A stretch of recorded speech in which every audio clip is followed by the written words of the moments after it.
ہم وہی کہیں گے جو ہمارا دین ہم کو بتاتا ہے، عمل کرو تو تمہارا بھلا ہے۔ الحمدللہ رب العالمین والصلاة والسلام علی سید الانبیاء والمرسلین، اما بعد فاعوذ باللہ من الشیطان الرجیم، بسم اللہ الرحمن الرحیم۔ ان اللہ وملائکتہ یصلون علی النبی یا ایھا الذین آمنوا صلوا علیہ وسلموا تسلیما۔ اللہم صلی علی سیدنا و شفیعنا و حبیبنا و مولانا محمد وبارک وسلم صلاۃ و سلاما علیک یا رسول اللہ صلی اللہ تعالی علیہ وسلم۔ اسلام میں حسن اخلاق کی بڑی اہمیت ہے، اور آقا کریم صلی اللہ تعالی علیہ وسلم نے ارشاد فرمایا کہ تم میں سے مجھ سے سب سے قریب وہ ہے جس کے اخلاق سب سے اچھے ہو۔ یعنی بندہ اگر اچھے اخلاق کا مالک ہو تو اللہ کے رسول صلی اللہ تعالی علیہ وسلم نے فرمایا کہ سب سے اچھا وہ ہے جس کے اخلاق سب سے اچھے ہوں۔ اور ایک روایت میں تو یہاں تک موجود ہے کہ میزان میں جو قیامت کے دن بندوں کے اعمال جس میں تولے جائیں گے، اس میں حسن اخلاق سے زیادہ وزن والی کوئی چیز نہیں ہے۔ حسن اخلاق کا مطلب آدمی اچھے انداز میں کسی سے بات چیت کرے، صلہ رحمی کرے، گالی گلوچ نہ کرے، بلا وجہ غصہ نہ کرے، لوگوں کے ساتھ میں سخاوت کا معاملہ کرے، ملنے جلنے کا برتاؤ کرے اہل سنت کے ساتھ۔ تو اگر حسن اخلاق اگر کسی کے پاس میں ہے تو کل قیامت کے دن میزان عمل کے اندر اس سے زیادہ وزنی عمل کوئی نہیں ہوگا۔ اور قرآن مقدس اور احادیث طیبہ کے اندر اس کی بہت زیادہ تعلیمات موجود ہیں۔ یہ باتیں میں آج اس لیے عرض کر رہا ہوں کہ آج مسلمانوں کے اندر اخلاق کی بڑی کمی آ رہی ہے، اور رفتہ رفتہ ہمارے اخلاق گرتے چلے جا رہے ہیں۔ حالانکہ ایک مسلمان ہونے کے ناطے ہمارے اخلاق بڑے بلند ہونے چاہیے۔ ہم کیا ہیں اور ہماری حیثیت کیا ہے؟ کائنات کے آقا حضور اکرم سید عالم صلی اللہ تعالی علیہ وسلم اتنے عالی اخلاق تھے، اللہ اکبر۔ میرا آقا علیہ الصلوۃ والسلام کی ملاقات ایک شخص سے ہو گئی راہ میں، وہ آپ کو دیکھ کر کے کانپنے لگا۔ اللہ کے رسول علیہ السلام کو اللہ نے ایسی ہیبت عطا فرمائی تھی کہ اگر اچانک نظر پڑتی تھی تو خوف طاری ہو جاتا، وہ کانپنے لگا۔ تو میرے آقا صلی اللہ علیہ وسلم نے ارشاد فرمایا کہ ڈرو نہیں، میں کوئی بادشاہ نہیں۔ یعنی اللہ کے رسول علیہ السلام اس قدر حسن اخلاق کے پیکر تھے کہ اگر کوئی آپ کے ساتھ میں آتا یا آپ سے ملاقات کرتا، آپ سے ملتا، تو میرا آقا علیہ السلام بڑے اچھے اخلاق کے ساتھ میں اس کے ساتھ میں پیش آیا کرتے۔ آپ سوچیں اللہ کے رسول علیہ السلام نے جب مکہ فتح کیا، جب فتح مکہ کا وقت آیا تو کتنا عظیم وقت تھا۔ جس مکہ سے اللہ کے رسول علیہ السلام کو ہجرت کر کے باہر تشریف لانا پڑا، اسی مکہ میں میرے آقا صلی اللہ تعالی علیہ وسلم داخل ہو رہے ہیں، تو ایسے موقع پہ ایک عجیب شان ہوا کرتی ہے۔ لیکن میرے آقا علیہ السلام نے اس وقت بھی اپنی سواری کے پیچھے حضرت امام حسن کو نہیں بٹھایا، حضرت امام حسین کو نہیں بٹھایا۔ اس وقت بھی اللہ کے رسول علیہ السلام کی سواری کے پیچھے اگر کوئی بیٹھا تھا تو یہ غلام کا بیٹا بیٹھا تھا۔ یہ اللہ کے رسول علیہ السلام کے بڑے اعلیٰ اخلاق تھے۔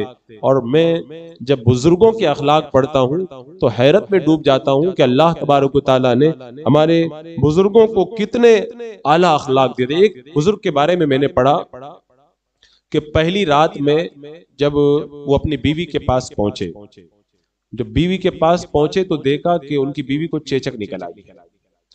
دیکھیں اخلاق کس کو کہتے ہیں؟ کہتے ہیں کہ واقعی اللہ تبارک و تعالیٰ اپنے محبوبین کو کتنے اچھے اور اعلیٰ اخلاق سے نوازتا ہے۔ پہلی رات ہے، بزرگ جب پہلی رات میں اپنی بیوی کے پاس پہنچے تو دیکھا کہ اس کو چیچک نکل آئی ہے۔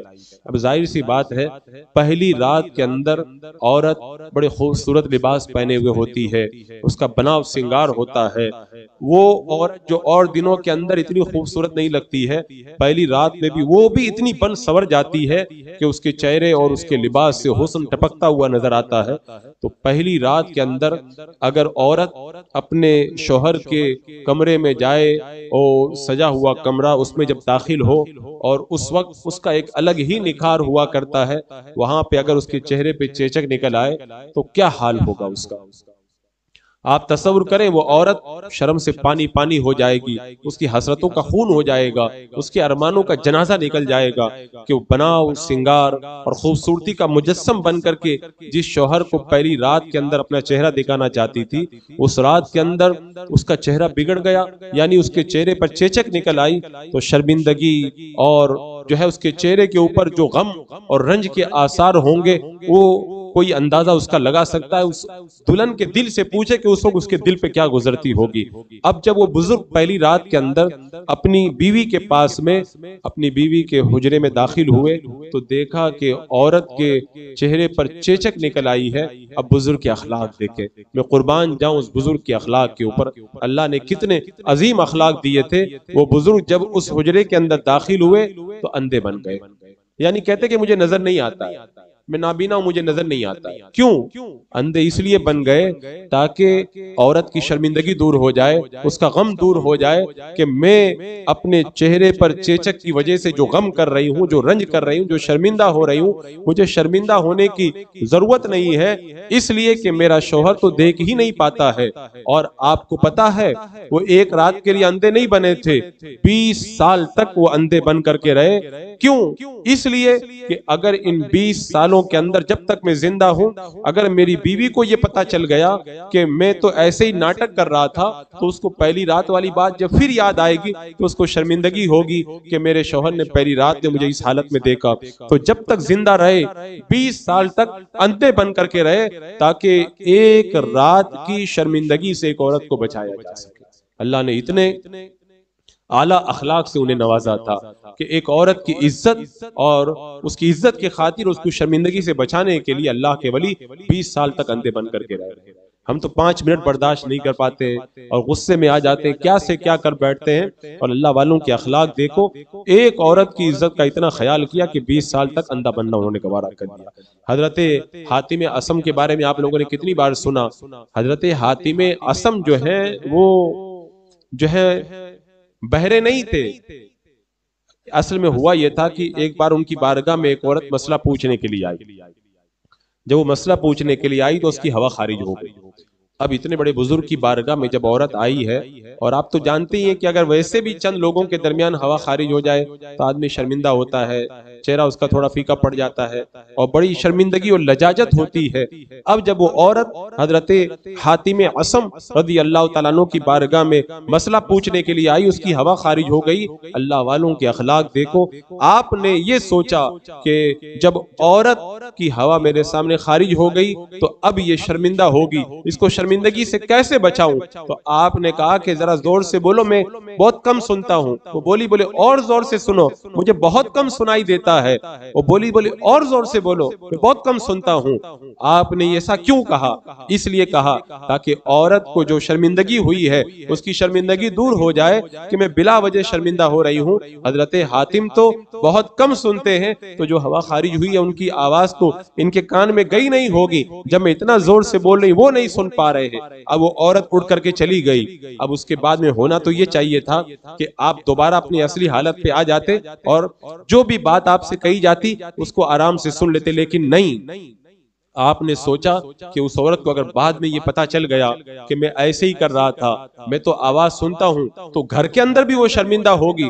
تو جب تک آپ زندہ رہے آپ یہی کہتے رہے کہ میرے سامنے زور سے بولا کرو، اس لیے کہ میں بہت کم سنتا ہوں۔ اتنی لمبی مدت تک آپ نے اپنے آپ کو بہرا بنا کر کے رکھا، کیوں؟ ایک عورت کی عزت کی وجہ سے۔ یہ ہوتے ہیں اعلیٰ اخلاق۔ اللہ تبارک و تعالیٰ ایسے اخلاق اپنے پیاروں کو عطا فرماتا ہے۔ میں نے عبداللہ ابن خیاط کے بارے میں ایک جگہ پڑھا تھا کہ عبداللہ ابن خیاط رحمت اللہ تعالیٰ علیہ کی بارگاہ میں لوگ کچھ لینے کے لیے آتے، دکان تھی ان کی، تو یہ کھوٹے سکے بھی چلا لیتے تھے۔ اگر آج نقلی نوٹ ہم کو کوئی لا کے دے دے ہم جھگڑا کر لیں گے یا واپس کر دیں گے، کھوٹے سکے اگر کوئی لا کر کے دے تو کون لے گا؟ عبداللہ ابن خیاط رحمت اللہ تعالیٰ علیہ کھوٹے سکے بھی لے لیتے تھے۔ کسی نے آپ سے کہا کہ حضرت آپ کھوٹے سکے کیوں لیتے ہیں؟ تو راز کی بات بتائی۔ دیکھو یہ ہے بزرگوں کے اخلاق. فرماتے اگر یہ کھوٹا سکہ لے کر کے آیا، اگر اس کو میں نہیں لیتا تو یہ پھر کسی دوسرے دکاندار کو دھوکہ دینے کے لیے جاتا، اور یہ کھوٹا سکہ دھوکہ دے کر کے کسی اور مسلمان کو دے دیتا.